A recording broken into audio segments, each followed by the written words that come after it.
नमस्कार बच्चों। आज हम लाइफ स्किल जीवन कौशल के आगे के मूलभूत कौशलों के बारे में अध्ययन करेंगे।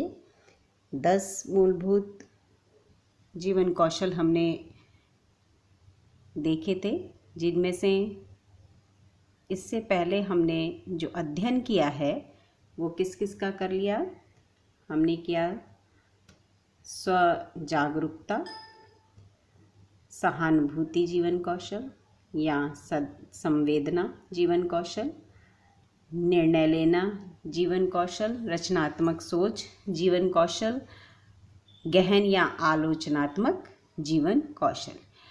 ये 5 जीवन कौशलों का हमने पहले अध्ययन किया था। अब हम इसके आगे छठे जीवन कौशल की बारे में चर्चा करेंगे। ये समस्या समाधान कौशल है।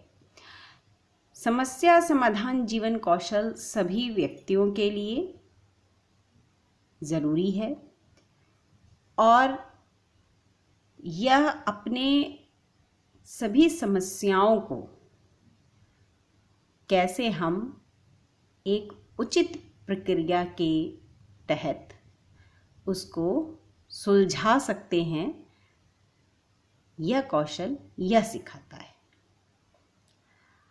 हमारे जीवन में जितनी समस्याएं आती हैं दैनिक जीवन में, उनके कारण, क्यों, क्या, कैसे, किनको, कहाँ, इन सभी का समाधान अगर किसी व्यक्ति के पास समस्या समाधान जीवन कौशल है या वो उसे जानता है तो इन सभी प्रश्नों का उत्तर वो बहुत ही आसानी से सुलझा सकता है।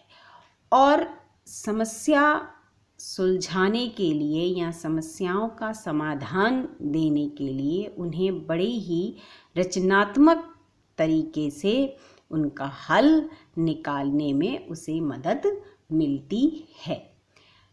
अगर समस्याएं ना सुलझें तो सभी को कभी अपने जीवन में, किसी कार्य में या कभी अपने व्यवसाय में, अपने संबंधों में समस्याओं का सामना करना पड़ सकता है। तो समस्या समाधान कौशल हर एक व्यक्ति के लिए बहुत ही आवश्यक है। 7वां जीवन कौशल है पारस्परिक संबंध कौशल। पारस्परिक संबंध कौशल हम नित्य प्रतिदिन बहुत सारे लोगों से संबंध में आते हैं, समूह में बात करते हैं। हमारे घर में अपने बहुत सारे संबंध होते हैं, माँ बाप के साथ में, भाई बहन के साथ में। और अगर हम शैक्षिक प्रक्रिया में चलें तो शिक्षक का छात्र के साथ में, शिक्षक का अपने प्रधानाचार्य के साथ में संबंध होता है। तो ये पारस्परिक संबंध कौशल हमें बताता है कि हम अपने इन संबंधों को कैसे बहुत अच्छे तरीके से निभाएं और उनको कैसे हम सकारात्मक रूप में, अगर उसमें कभी कोई समस्या आती है तो उसको हम कैसे प्रतिबंधित करें और इन सभी के साथ में हम अपना मैत्रीपूर्ण कैसे संबंध बनाए रखें। इसका अर्थ कड़वाहट और क्रोध के बिना रचनात्मक रूप से संबंधों को समाप्त करने में सक्षम होना है।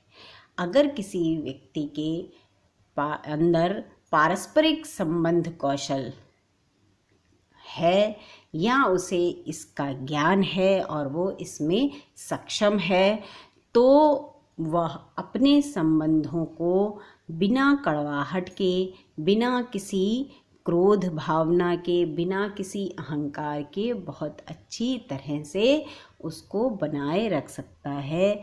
उसको सभी का समर्थन मिलेगा और सारी समस्याओं का निवारण वो कर सकता है। इसके बाद 8वां जो जीवन कौशल है वो है प्रभावी संप्रेषण कौशल। संप्रेषण या संचार का मतलब है किसी सूचना को एक स्थान से या एक व्यक्ति से दूसरे स्थान या दूसरे व्यक्ति या समूह में स्थानांतरित करना। अब इसमें 3 जो मुख्य तत्व हैं इस प्रक्रिया के वो बहुत ज़रूरी हैं। एक है प्रेषक, दूसरा प्राप्तकर्ता और तीसरा संदेश। प्रेषक संदेश लेता है और प्राप्तकर्ता को मिलता है। तो ये एक चक्रीय प्रक्रिया हो गई। संचार कौशल विभिन्न प्रकार की जानकारी देने और प्राप्त करने के दौरान आपके द्वारा उपयोग की जाने वाली क्षमताएं हैं। मतलब हम जिन क्षमताओं को, जिन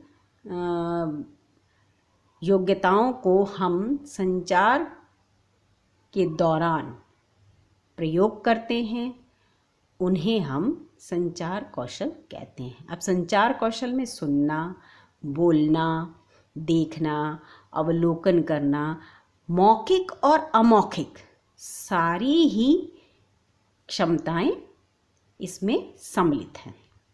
यह न केवल सूचना और ज्ञान को साझा करने की प्रक्रिया होती है, बल्कि इसमें दूसरों के साथ संबंध भी विकसित करने में ये मदद देता है। इसका अर्थ ये हुआ कि जो हमारा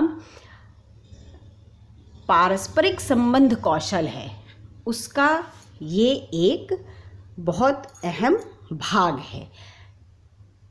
प्रभावी संचार कौशल हमारे बात को दूसरे तक बहुत अच्छे ढंग से और बहुत सही तरीके से पहुंचाने का एक कौशल है।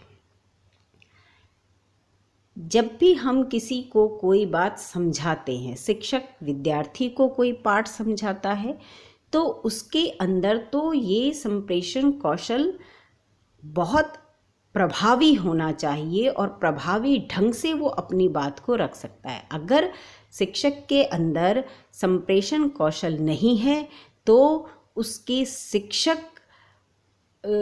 शिक्षण नीति और उसके शिष्यों को उसकी बात समझ में नहीं आएगी, शिक्षण नीति प्रभावी नहीं होगी। इसलिए शिक्षक के अंदर संप्रेषण कौशल एक प्रभावी रूप में उसके गुण में होना चाहिए। गुण उसके अंदर अगर ये है, वो एक अच्छा वक्ता है, एक अच्छा संचार करता है, एक अच्छा प्रेषक है, तो कक्षा में हर एक विद्यार्थी को उसकी बात बहुत अच्छी तरीके से समझ में आएगी।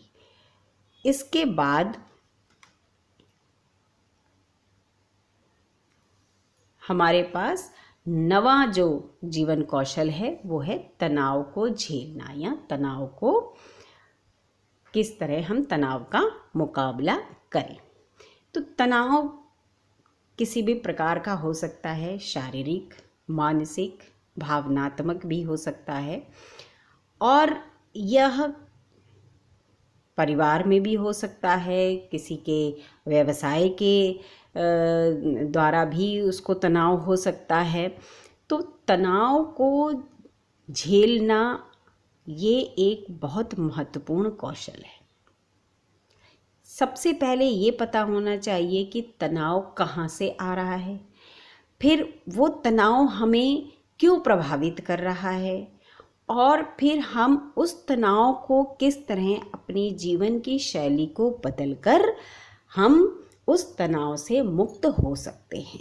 तो तनाव से मुक्त होने का कौशल आज के इस युग में, जब हम इस बहुत बड़ी महामारी से जूझ रहे हैं, इस समय इस जीवन कौशल की सबसे ज़्यादा आवश्यकता शिक्षक को भी है, शिष्यों को भी है, और हर एक व्यक्ति को है, क्योंकि हर व्यक्ति कभी न कभी तनाव में आता है और उस तनाव से मुकाबला करने के लिए हमें कुछ ऐसी विधियों, कुछ ऐसे योग पता होने चाहिए जिनसे हम उन तनाव से अपने आप को मुक्त कर सकें। तो समस्याओं को कम करना और उनको सहन करना, ये भी एक तनाव को दूर करने का जरिया है। हम समस्या उत्पन्न ही ना होने दें, और अगर हमें तनाव होता भी है तो उस तनाव को किस तरह हम आराम करके, कभी कभी गा करके, गाने सुन करके, इस तरह से हम अपने तनाव को ख़त्म कर सकते हैं।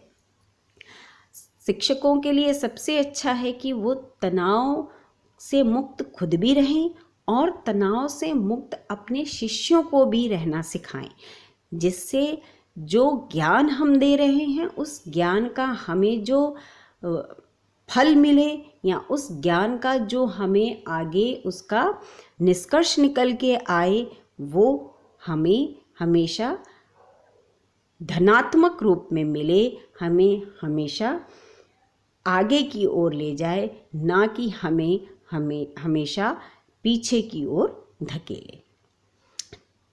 इसके बाद आखिरी जो हमारे जीवन कौशल है वो जीवन कौशल है भावनाओं से निपटना, या भावनाओं को अपने ऊपर हावी ना होने देना, उनसे मुकाबला करना और उनके ऊपर अपना नियंत्रण रखना। तो भावनाएं व्यक्ति को हर स्थान पे जहाँ भी वो रहता है, भावनाएं उसके अंदर हैं, और भावनाओं को हम रो के, हंस के और मुस्कुरा के और किसी को बहुत क्रोधित होकर अपनी भावनाओं को हम व्यक्त करते हैं। लेकिन भावनाओं को व्यक्त एक सीमा में रह के किया जाए। भावनाओं को ऐसा ना हो कि हमारी भावनाएं किसी दूसरे के जीवन पर नकारात्मक प्रभाव डालें। सकारात्मक प्रभाव डाल रही हैं वो ठीक है, लेकिन नकारात्मक प्रभाव ना डालें। यदि हम उसे उचित प्रकार से प्रक्रिया नहीं देते, मतलब अगर किसी ने हमसे कोई वार्तालाप किया और हमारे अंदर भावनाएं, हम जो भावना अपनी व्यक्त कर रहे हैं उसको सुन के, तो हमें उसे अपनी सकारात्मक प्रतिक्रिया देनी है, तीव्र भावनाएं ना हो जाए, जिससे कि जो सामने है, चाहे वो हमारा शिष्य है, चाहे वो हमारे संबंधी हैं, चाहे वो हमारे साथ में काम करने वाले कर्मचारी हैं, उनको उनसे कोई भी, किसी का भी दिल जो है वो आहत ना हो। हमारी भावनाओं का हमें खुद अपने अंदर ऐसा कौशल विकसित करना है कि हम अपनी भावनाओं के ऊपर नियंत्रण कर सकें, और जो हमारी भावनाएं हैं उन भावनाओं को एक अच्छे तरीके से हम उन्हें दूसरों तक पहुंचा सकें। तो ये भावनाओं से जो हम निपटेंगे, या जो भावनाओं को हमने नियंत्रित करना है, मुकाबला करना है, ये एक अत्यंत महत्वपूर्ण जीवन कौशल है। और अगर हम भावनाओं के ऊपर नियंत्रण करेंगे तो हमें तनाव नहीं होगा, और हमारे जो पारस्परिक संबंध हैं वो अच्छे रहेंगे। तो इस तरह हम देखते हैं कि एक के बाद एक हमने जितने जीवन कौशल अभी तक देखे, वो सारे ही जीवन कौशल एक दूसरे से कहीं ना कहीं सहसंबंधित हैं। इसलिए इन सारे ही जीवन कौशल को ज़रूरी है अपनाना, इन सभी जीवन कौशलों का अध्ययन करना और इनको अपने अंदर समावेशित करना हमारे लिए अत्यधिक अनिवार्य है। अब ये जीवन कौशल हम विस्तार से पढ़ेंगे इसके बाद, और शिक्षण प्रक्रिया में हमारे लिए ये कैसे संगठित रूप में हम इनका कैसे अध्ययन करें, शिक्षण अधिगम प्रक्रिया में इनका क्या प्रभाव है या शिक्षक के लिए ये महत्वपूर्ण है, तो शिक्षक इनका प्रयोग कैसे करें, शिक्षक अपने जीवन में कैसे, ये सारी आगे आपके और बिंदु हैं जिन पे हम चर्चा करेंगे। तब तक के लिए धन्यवाद।